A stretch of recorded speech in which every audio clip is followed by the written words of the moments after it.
His general theory of relativity showed that Newton's law of gravitation also only approximately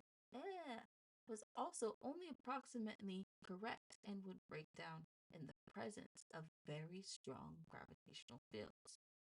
Einstein introduced special relativity in 1905 and general relativity in 1915. We will discuss the two in the same order. Special relativity, part 1. The speed of light is maximum possible speed and is always measured to have the same value by all observers. A bullet fired from a speeding car will be measured by an outside observer to have a velocity equal to the sum of the velocities of the car and the bullet. However, a beam of light shining forward from a moving craft will still be measured by an outside observer to have a velocity of c and then parentheses 300 million miles per second, regardless of the speed of the spacecraft. The speed of light is independent of the speed of the source of or the speed of the observer.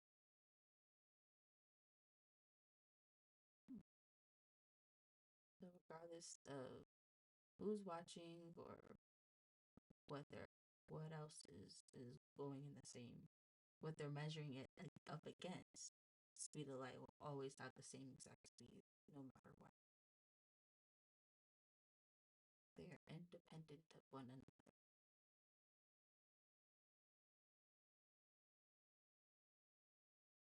But that's only for the speed of light. Special relativity part 2. There is no absolute frame of reference and no absolute frame of grasp. This means that there is no preferred observer relative to whom all the other velocities can be measured. We may feel like we are preferred observers on Earth, but as you stand still on Earth's surface, the Earth is rotating at a speed of 1,000 miles per hour.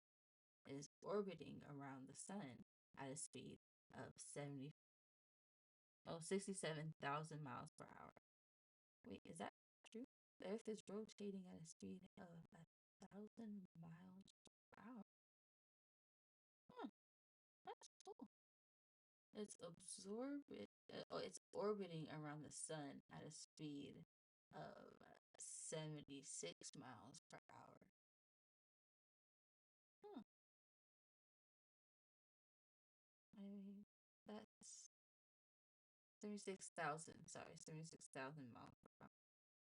I mean, when you really think of it, it's because it's so big and they're measuring it in miles per hour because that's what we know.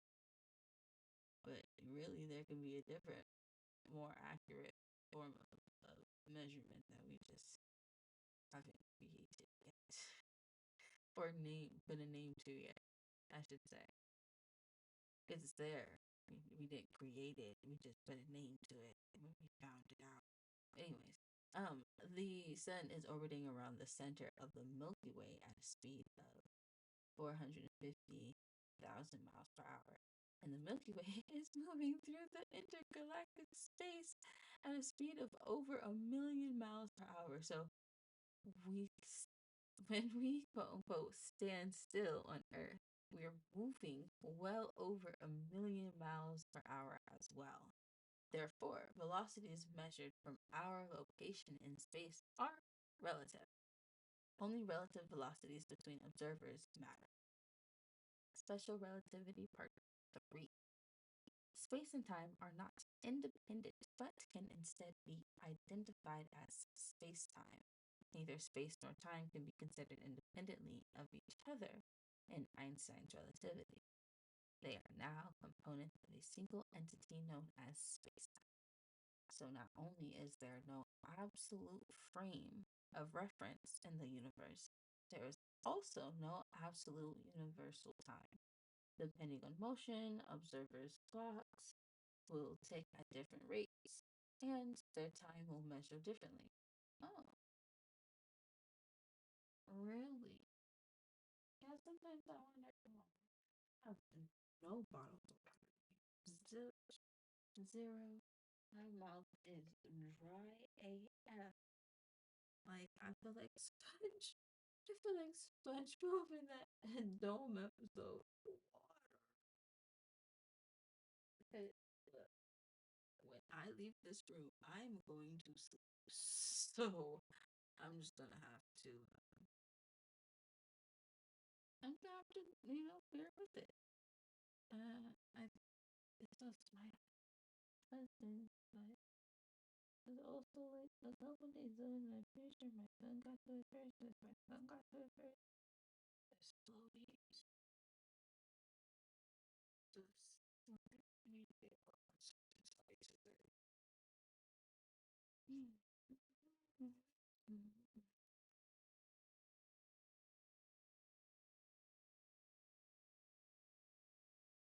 Alright, it's important to remember that special relativity and oh, I said that. Did I? No. Okay, yeah. Focus. It is important to remember that special relativity and Newtonians.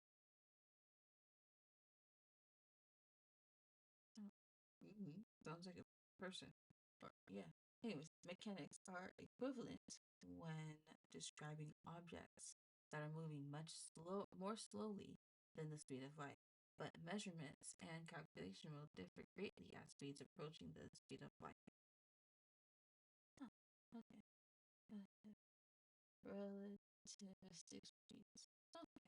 Einstein commonly used thought measurements to address questions in his theories of relativity because physical experiments are largely impractical to perform because of the extreme conditions.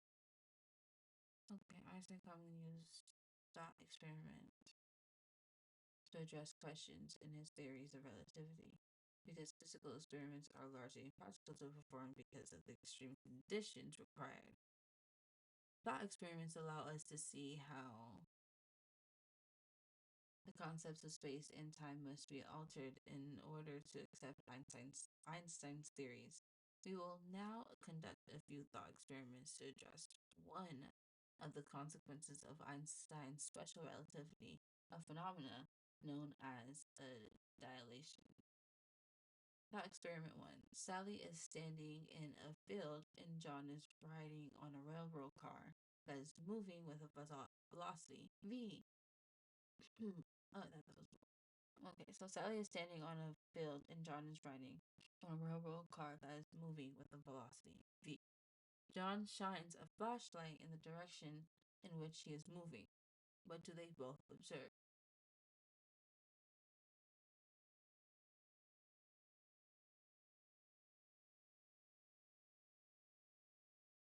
I guess it doesn't matter where she is as long as she's not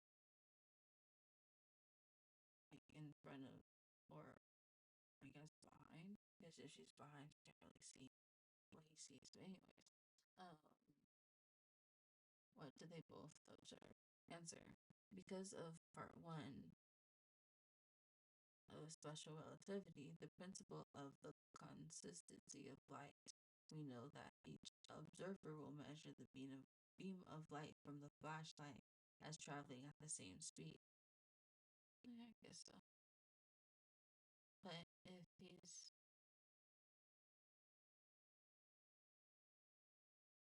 I mean, the light is moving, but it's not like I don't know. I'm confused.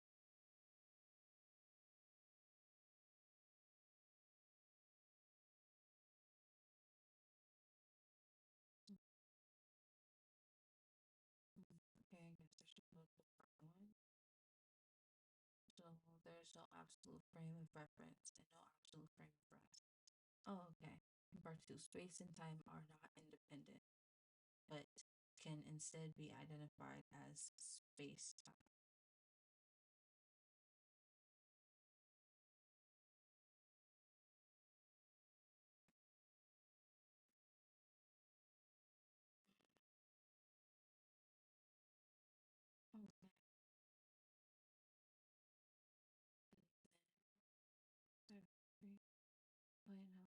three.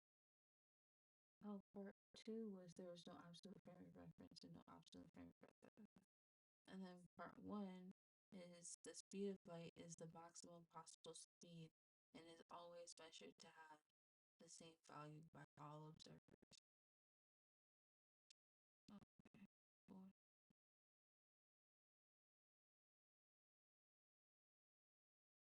Okay.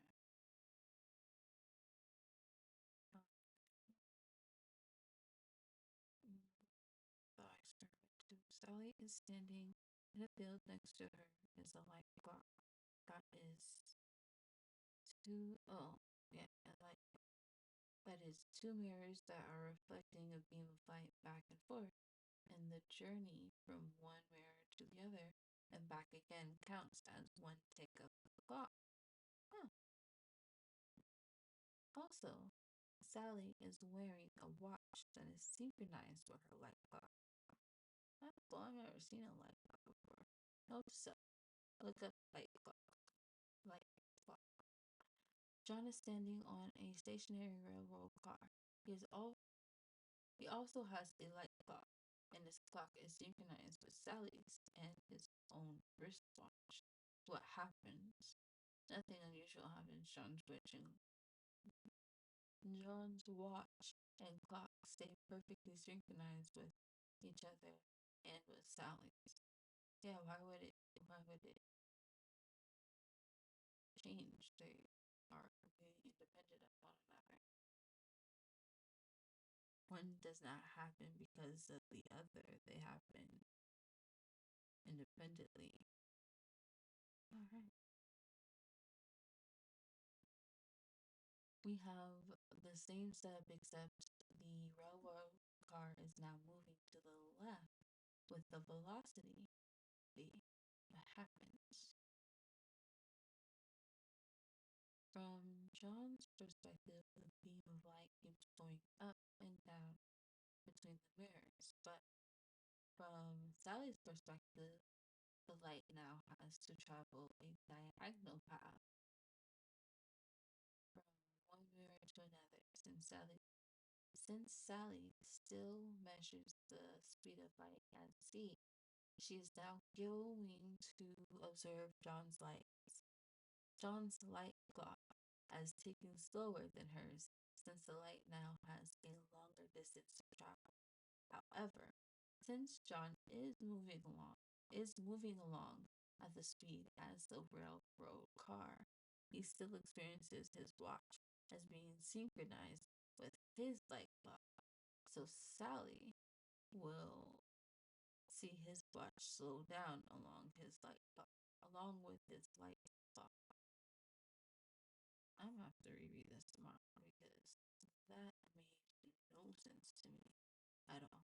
Alright, yeah, I'm starting to get a headache, so I'm going to bed. Good night, guys. See you later. Uh, you know the drill. Like, comment, subscribe. I'm not gonna beg, but